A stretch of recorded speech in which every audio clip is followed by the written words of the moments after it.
We've provided you with folders containing statistics on mental health and addictions and some background on the foundation. You might have noticed that the foundation has made a few changes since last year. We've got a new look, we've got brand new faces around the boardroom table, and I'm proud to say that by the 1st of December we'll be launching our new website, in fact our first website, www.hopethroughunderstanding.com. We're excited about the website because it's going to contain a Pathfinder button, a link, if you will, that will connect people who are looking for information on mental health and addictions, but also where to go to find it. We're proud to be able to provide this service to the community because it doesn't exist today. So after December 1st, please go online.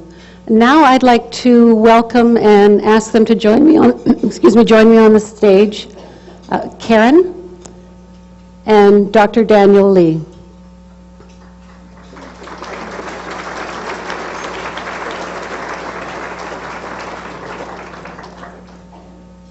Dr. Lee is an acute care psychiatrist at Alberta Hospital, Edmonton, and he will be interviewing our next two speakers.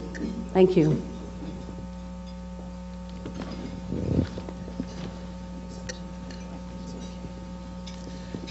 Good morning, everybody. I would like to introduce you to Karen. Her daughter has suffered from mental illness for years, and yet Karen and her husband have been relentless advocates. Thank you for being here today, Karen. Thank you for having me. You adopted your daughter 20 years ago. In the midst of the hope and excitement of adoption, you eventually discovered that she had serious mental health challenges. Can you share with us the feelings and struggles you went through in those early years? Yes. We adopted Crystal when she was 11 months old, and my husband and I were both teachers up in a northern community. And when we took this little girl into our home, our dream was she was going to come into our home and she was going to have a perfect life and everything would be absolutely wonderful. And she was a total delight. She was into every mischievous things, and we just delighted in that. But as years went on and she went to school, she started to get labels like, and I've written them down because there's so many of them. We would start off with that ADHD label. And then later on we would get that oppositional defiant label. And I always wondered, does she struggle with FAE? And as life went on, there was a lot of social issues she just wasn't getting. And she was failing in every area.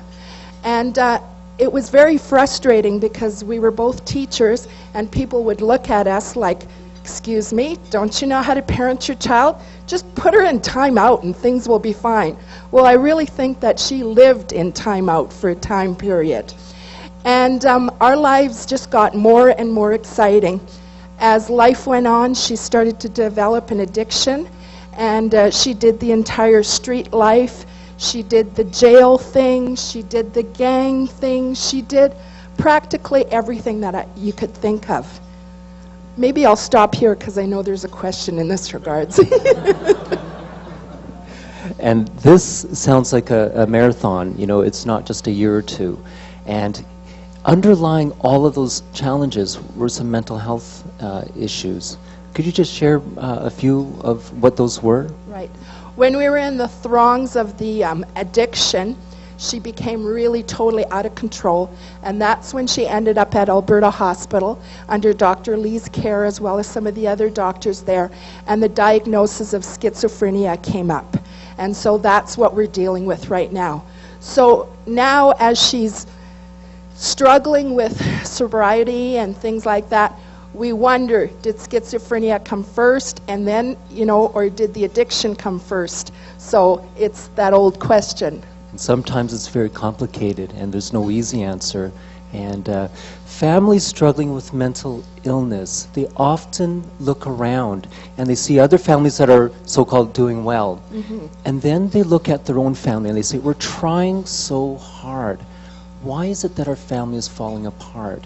Have you been there before? Oh, totally. The very early years of the issue, we basically isolated ourselves because we didn't belong anywhere. Our friends kind of looked at us. I would have a weekly wild story, and one of my defenses was humor, and I would tell these wild stories that went on in my life, but really deep down, when I was alone, it would be many years, many hours of just crying and trying to figure out what is going on. Oh, thanks. In that, where did you find hope? Well, first of all, I am very fortunate to be able to have a husband who's very much on par with me.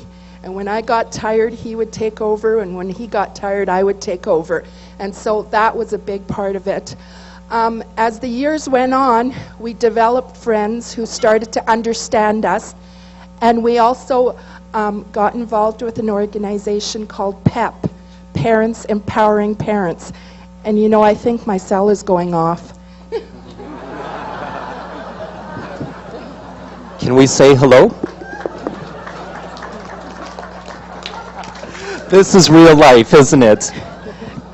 Well, I haven't looked at the cell number, but it could very possibly be my daughter who's in a slight crisis and needs to talk. You know, you continue to struggle. Your daughter has severe, persistent mental illness, and you continue to struggle. I wonder if you could just speak just a few moments about how you found help when the struggle is like a marathon.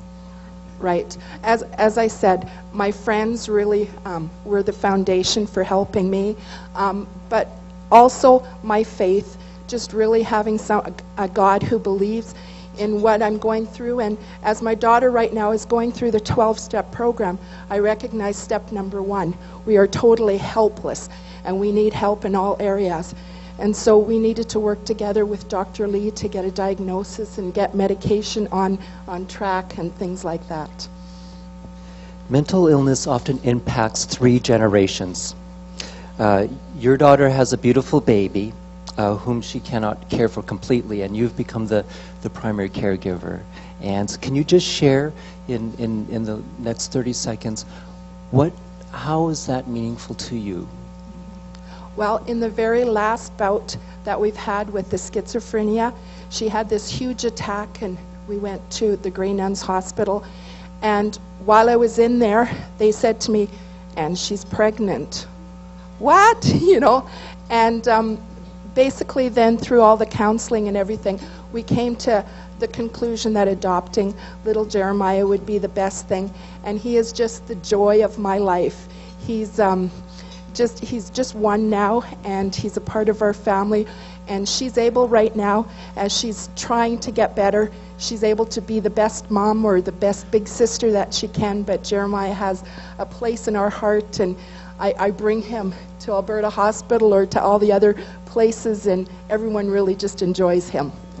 We respect you because you are on a mission to advocate for your daughter and also now grandson, and you're an inspiration to us. Well, Thank thank you you for sharing your story. All right. Here.